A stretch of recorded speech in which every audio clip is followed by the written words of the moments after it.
اهلا بكم اصدقائي. من ضمن فيديوهات التدابير المنزليه حبيت اعمل لك ريفيو عن الديسبنسر او الكولدير الخاص بالميه، نوعه، طريقه استخدامه، طريقه تنظيفه. ده نوع اسمه جراند، موجود منه كل الالوان، والنوع ده موجود منه برضو القاروره من فوق، فانتي تجيبي النوع اللي انتي حباه. دي قاروره الميه، وده المنظم اللي بيشد الميه منها لما بتدخل جوه هنا في قلب الديسبنسر ويتضغط كده عليها تبدا تسحب الميه. بصراحه طريقه سهله جدا عن ما القاروره بتكون فوق ولازم تعملي تعقيم للفتحه مكان القاروره. طيب هنا ده مكان القاروره زي ما انتم شايفينه بالشكل التحفه ده، وبتدخل القاروره هنا كده في المكان ده وبيتقفل عليها وبيبدا الدوره بتاعته.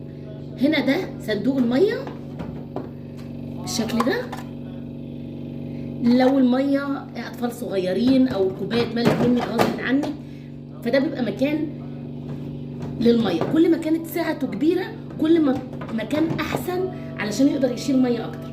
طيب هنا دول 3 مفاتيح. المفتاح الاولاني الثلاجه ميه ساقعه جدا، المفتاح الثاني ميه من الحنفيه لو انت عايزه ميه عاديه، المفتاح الثالث ميه مغليه، وطبعا بيتقفل وبيتفتح وتستخدميه ميه مغليه للشاي او نسكافيه او عايزه تعملي اي حاجه سخنه. بصراحه شكله شيك جدا، تنظيفه سهل جدا. لو هتشتري ديسبنسر او بتفكري تشتري ديسبنسر فانصحك بالماركه، مش شرط الماركه دي، انصحك بالتقفيل ده، بالقاروره اللي تكون من جوه ما تكونش من فوق. شكل شيك جدا، تقفيل حلو قوي.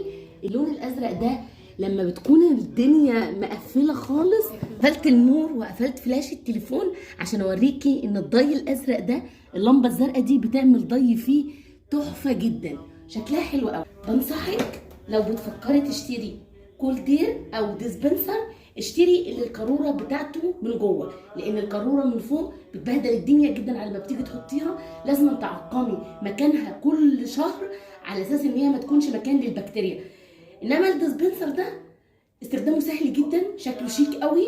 من هنا كده ممكن نستغل المكان ده، وبكده قدرنا نستغل السطح بتاع الديسبنسر بزهريه جميله وبمفرش شكله حلو تحت المفاتيح، واستخدمناها بشكل احلى من القاروره بكتير. لو حبيتي تشتري نفس التقفيل ده، مش شرط الموديل ومش شرط الماركه، بس تشتري نفس التقفيل ده اللي هي القاروره من جوه، بيديكي شكل شيك جدا، بيديكي مظهر لائق جدا، بيديكي شيء مش متعب. القاروره متعبه جدا يا جماعه ان انت تحطيها من فوق، لكن لما بتدخليها من جوه من هنا بتبقى الدنيا سهله جدا بالنسبه لك وتستخدميه بمنتهى السهوله، والشكل العام شيك. لو اتحط في الصاله، لو اتحط في الليفينج، لو اتحط في الطرقه، لو اتحط في اي مكان ما بيبقاش واضح قوي وباين زي القاروره من فوق، وتبدا تعمل صوت والميه نازله، وتلاقي صعوبه وانت بتركبيها، وصعوبه وانت بتشغليها، وصعوبه وانت بتنظفي مكان الديسبنسر. يا رب اكون فدتك ولو بمعلومه بسيطه، وقدمت لك معلومه مفيده تفيدك في التدابير المنزليه.